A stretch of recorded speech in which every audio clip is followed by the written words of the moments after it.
바삭바삭한 크래커스북.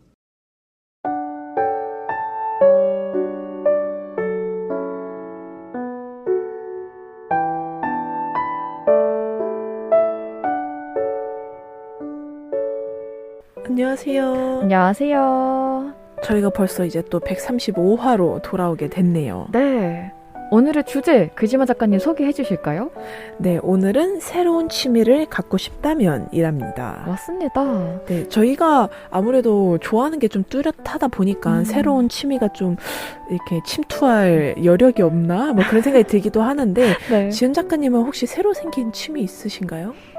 이번 여름에 처음으로 했던 건 서핑이 처음으로. 너무 좋아 보였어요. 근데 제가 물을 무서워했었어요. 네. 수영도 못하고. 그래서 저한테 계속 걱정하셨잖아요. 바다 수영 어떡하냐고. 네. 근데 이제 보드가 있으니까 보드 위에서 손을 부들부들 떨면서 무서워하기는 하나 그 짜릿하다고 해야 될까요? 당연히 그러면은 파도에 휩쓸릴 수도 있기는 한데 그게 무섭지 않은 정도로 이제 발전을 한 것 같아요. 다행히. 그러면 이제 막 보드 타다가 일어서는 거 이런 것도 다 해보신 건가요? 네, 맞아요. 근데 이제 그거를 선생님이 밀어줄 때는 그게 일어나지고 이제 네. 타이밍을 봐주시는데 제가 들어가서 파도를 볼 때는 안 보이는 거예요, 파도가. 그래서 요즘에는 조금 보고 계속 이제 통돌이라고 하거든요. 네. 물 속에 이제 전신이 사로잡혀가지고 이제 물을 다 먹는 걸 통돌이라고 하는데 그거를 열심히 하고 있습니다. 그렇게 하다 보면은 파도를 보고 저 파도는 나를 이제 먹을 파도구나 이렇게 볼 수 구분이 있지 되는 않을까. 건가요? 네, 그냥 체득하는 거죠. 글지마 작가님 최근에 생긴 취미 있으세요? 수영은 원래 되게 좋아하셨고. 그래서 저도 최근에 사실 새로운 취미가 생긴 건 없는 것 같은데 그냥 수영을 코로나 이후로 오랜만에 시작을 하긴 했어요. 한 3년 동안 이제 왜냐면 마스크 벗는 게 아무래도 좀 신경 쓰이다 보니까 못 갔다가 오랜만에 수영을 갔는데 너무 좋은 거예요. 좋죠. 그 물과 이제 물화일체가 되어서 특히 배영할 때 되게 재밌거든요. 왜냐면은 뭔가 자유형 할 때는 사람들의 다리가 가끔 보이기도 하고 이제 옆 레일에 지나가는 사람이 보이기도 하는데 네. 왜냐면 제가 왼손잡이라 그 숨을 반대로 쉬어서 그 사람들이랑 얼굴이 마주쳐요. 되게 민망하거든요. 배영은 정말 천장밖에 안 보이니까 너무 좋더라고요. 너무 좋습니다. 네. 글지마 작가님 인스타그램 들어가시면 가끔 올라와가지고 되게 재밌게 보고 있어요. 스토리에. 네. 저도 뭐 지연 작가님의 그 서핑 얘기 어제 서울이었는데 갑자기 오늘 강릉이라는 그 얘기에 이랬었죠. 매주 그럴 예정입니다. 한 번 저 데려가 주시기로 한 거 잊으시면 안 됩니다. 그럼요. 네. 저는 그 한창 좀 걸어다니기 힘들었을 때 그 어머니랑 같이 서점에 갔다가 스티커 붙이는 컬러링을 구매를 했어요. 와. 그래서 모나리자 얼굴을 붙이는데 가장자리 부분은 이제 스티커가 커서 붙이는 재미가 되게 크거든요. 근데 이제 세밀한 부분에 가면 갈수록 이제 얼굴, 눈동자 가면 갈수록 이제 손톱보다도 막 한 4분의 1밖에 안 되니까 뛰다가 막 찢어지는 경우도 되게 많고 그때는 되게 집중해서 하는 편입니다. 한창 비즈로 이렇게 붙이는 게 유행한 적 있었잖아요. 맞아요. 근데 모자이크도 너무 재밌겠는데요? 진짜 재밌어요. 네, 그래서 저희가 새로운 취미를 갖고 싶다면 이라는 주제를 골라봤는데요. 글지마 작가님부터 소개해 주실까요? 네. 의아하실 수 있지만 개와 고양이를 키웁니다 라는 책을 가져왔답니다. 네. 그러니까 정말 이제 막 난 취미로 개와 고양이를 키우고 싶어 이런 가벼운 마음은 아니고요. 네. 그러니까 그 생명체들이 내 일상에 돌아오면은 이게 뭔가 취미의 영역을 넘어서 그냥 양육이더라고요. 그쵸. 친구들을 보니까. 그래서 저도 언젠가는 한 번쯤 키울 수 있지 않을까라는 생각을 하면서 이제 이번 책을 읽게 됐는데 유유 출판사에서 나온 책이고요.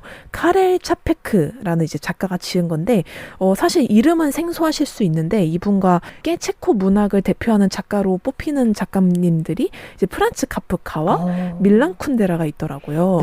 그리고 이 작가님이 로봇이라는 말을 처음으로 탄생시킨 작가라고 합니다. 전혀 몰랐어요. 저도 몰랐어요. 왜냐면 이제 표지에 보면 너무 귀염뽀짝한 강아지와 고양이가 이제 물장구를 치고 있는 일러스트가 있는데 이분들이 형제예요. 그러니까 형이 쓴 글에 동생인 요세프가 사파를 넣은 책이라고 하더라고요.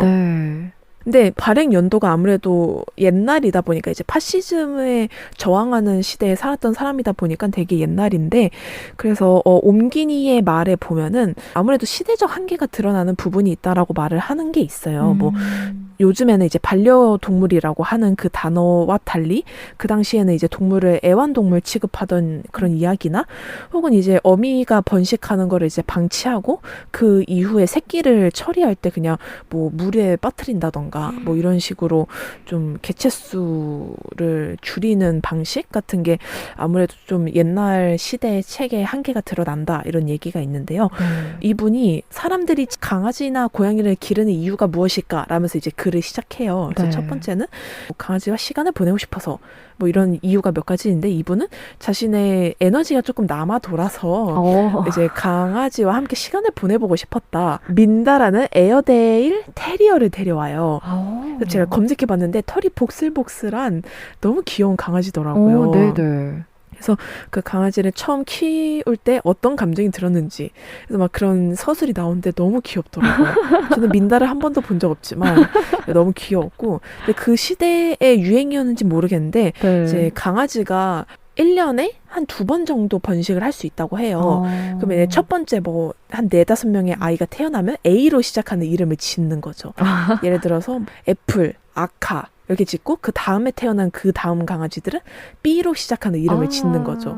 뭐 비앙카 뭐 이런 식으로. 출생 연도나 출생의 비밀이 보이겠는데요. 그렇죠. 네. 그래서 언제 태어난 아이인지를 좀 가늠할 수 있게 그렇게 이름을 짓기도 했고요. 또 85페이지에 보면은 다셴카라는 고양이가 나와요.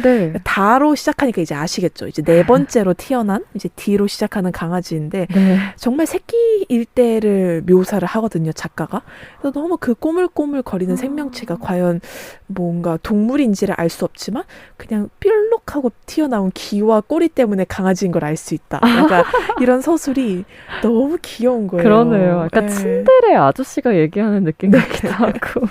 너무 귀여워서 주체를 못하겠지만 말은 그렇게 하는 약간 그런 느낌이 있을 수 있죠. 지은 작가님이 말씀하신 것처럼. 네.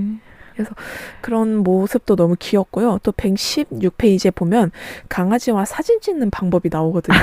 근데 도저히 강아지와는 사진을 같이 찍을 수가 없다. 그래서 그 당시만 해도 이제 필름 카메라를 썼으니까 막 사진을 너무 잘 찍을 수 있을 것 같아서 찍으려고 하면 필름이 없대요. 근데 필름을 갈고 오면은 강아지가 그때는 또 사진을 찍기 싫어하고 또 가만히 앉아 있는 것 같아서 찍으면 애가 이미 번개처럼 도망가고 있거나 뭐 이런 게 찍혔다. 그런 이야기도 이제 고양이들이나 작가가 생각하는 강아지가 얼마나 귀여웠는지를 또 알 수 있었고요. 또 저는 사실 고양이 파다 보니까 고양이 얘기가 많이 나왔으면 좋겠다 싶었는데 대부분 강아지에 대한 이야기고요. 한 175페이지부터 고양이가 나오거든요.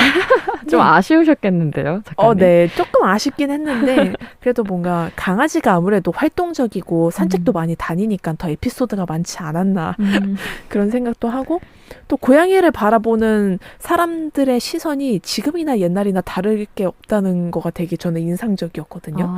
지금도 고양이는 약간 도도하다. 약간 멍청한 도도함이라고 하잖아요. 근데 작가님도 생각하는 게 되게 똑같았더라고요. 그래서 그런 걸 보면서 뭔가 동물을 바라보는 인간의 애정도는 시대를 지나도 변하지 않는구나. 그런 생각이 들었고요. 저는 새로운 취미를 갖고 싶다면 이 책을 가져온 이유가, 저는 그 고양이를 정말 좋아하지만 강아지랑 산책하는 거에 대한 로망이 정말 커요. 제가 워낙에 산책을 좋아하기도 하다 보니까 나중에 정말 기회가 된다면 강아지와 산책하는 거를 내 취미로 만들 수 있지 않을까. 그냥 그런 바람으로 이 책을 가져왔습니다. 너무 좋네요. 동반 취미를 갖게 되는 거네요. 강아지와 함께. 그쵸. 너무 재밌을 것 같아요. 너무 좋을 것 같습니다. 일단 표지가 너무 귀여워가지고 약간 연한 분홍색이랑 그리고 약간 연한 초록색이 개와 고양이를 키웁니다 라고 이렇게 보여주고 있는 것 같아서 너무 귀엽네요. 맞아. 좋은 책 소개 감사합니다. 네, 이번엔 지연 작가님 책 이야기 들어볼까요? 네.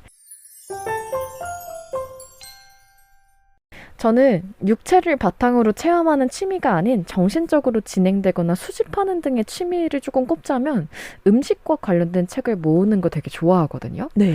모든 음식책을 사 모으는 건 아니고 정확하게 표현하지 않고 자신의 색채대로 표현한 음식의 일러스트나 사진 이런 것들이 담긴 책을 좋아하고 익숙하고 저희가 너무 친숙한 재료임에도 다른 방식과 모양으로 탄생하는 요리법이 담긴 책들을 되게 좋아합니다. 네.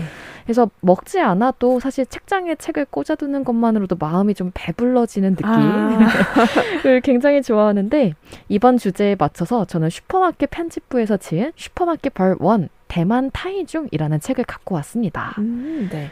선명한 빨간색의 바탕에 질서정연하게 정리된 편의점의 유제품 코너 사진이 정면으로 보이는 표지인데요. 슈퍼마켓 편집부는 하나의 도시를 선정하고 그것을 슈퍼마켓에서 여행을 시작을 합니다.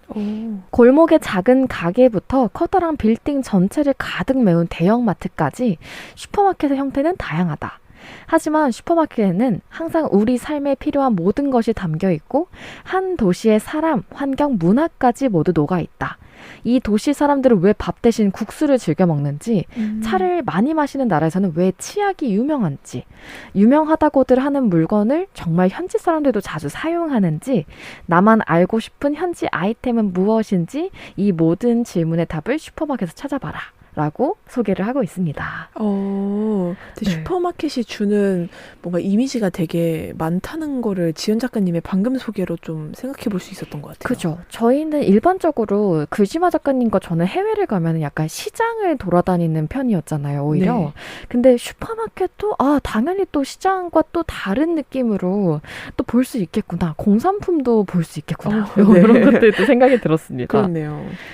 대만의 타이중이 벌 1의 주요 도시인데요. 타이중은 약 100여 년이 넘게 대만의 경제와 문화 중심지로서 근대문화 유적부터 혁명미색의 속살을 좀 감추고 있는 매력적인 도시다라고 소개를 하고 있습니다.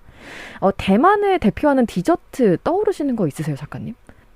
그거 아세요? 버블 막 들어가 있는? 밀크티? 네, 맞아요. 밀크, 버블 밀크티라고 하나요? 대만 카스테라는 기억이 나네요. 카스테라도 있죠. 네. 대만은 유난히 디저트가 되게 잘 발달되어 있는 나라기도 해요. 네. 티 문화도 발달되어 있어서 태양병, 버블티가 시작된 곳이기도 하고요. 오늘날에도 매일 새로운 디저트 가게가 탄생하는 곳이기도 합니다. 혹시 펑리수라고 들어보신 적 있으세요? 펑리수? 네. 파인애플 잼을 이제 전병 같은데 안에 꽉꽉 채워 넣어가지고 먹는 그 펑리수도 이 대만의 타이중이 원조라고 생각하시면 됩니다. 디저트의 천국이네요. 맞습니다. 너무 맛있는 디저트가 많아서. 네. 그리고 제국주의 시절 일본의 지배를 받았던 도시여가지고 문화가 좀 잘 보존되어 있으면서도 동시에 가장 현대적으로 조성된 건축물들도 만나볼 수 있는 굉장히 이색적인 도시라고도 합니다. 네. 우리의 손을 이끄는 이 책은 내지의 사진과 이야기들로부터 눈을 뗄 수 없게 좀 만드는데 유명하다는 르웨탄 홍차 정말 맛있을까? 타이중 사람들은 왜 준메이 펑리수를 좋아할까? 대만 사람들은 버블티를 정말 많이 마실까? 대만에서 영수증은 곧 복권이라던데 무슨 소리지? 같은 흥미로운 질문들을 바탕으로 책이 펼쳐집니다. 방금 거 너무 궁금한데요? 영수증이 복권이다. 네. 그죠? 책을 읽어보셔야 돼요. 알겠습니다. 너무 재밌습니다. 네. 그래서 저는 이런 질문들로부터 너무 고화질과 그리고 정말 이제 퀄리티 높은 사진들과 이 정말 세세한 질문들로부터 바탕이 된 이야기들이 너무 재밌어가지고요. 저처럼 좀 새로운 취향을 발견하고 싶다, 새로운 취미를 좀 가져보고 싶다라고 하신다면 이 책 너무 추천드립니다. 저는 이 제작진분들의 침투력이 너무 어마어마한 게 그렇죠. 어느 가족의 집에 들어가서 밥을 드시고 계신 사진이 있어요. 그러니까 걸어서 세계 속으로 같은 느낌이에요. 네, 그리고 또 약간 음식을 만들어 먹을 수 있는 메뉴 만드는 방법, 이런 레시피도 뒤에 다 있네요. 네, 맞습니다. 되게 흥미로워요. 그래서 저도 너무너무 재밌게 읽었고요. 이게 지금 2번째 버전까지 나왔어요. 네. 2번째 도시는 하와이이기도 해가지고 하와이는 또 포케도 유명하고 음식이 정말 많잖아요. 네, 네. 그래서 저도 언젠가 서핑을 계속 취미로 이렇게 하려고 도전을 하고 있는데 그렇다면 하와이나 발리도 가서 꼭 보고 싶어요. 이 책과 함께. 지금 지은 작가님 눈에서 방금 불꽃이 튀는 걸 봤습니다. 갈 겁니다.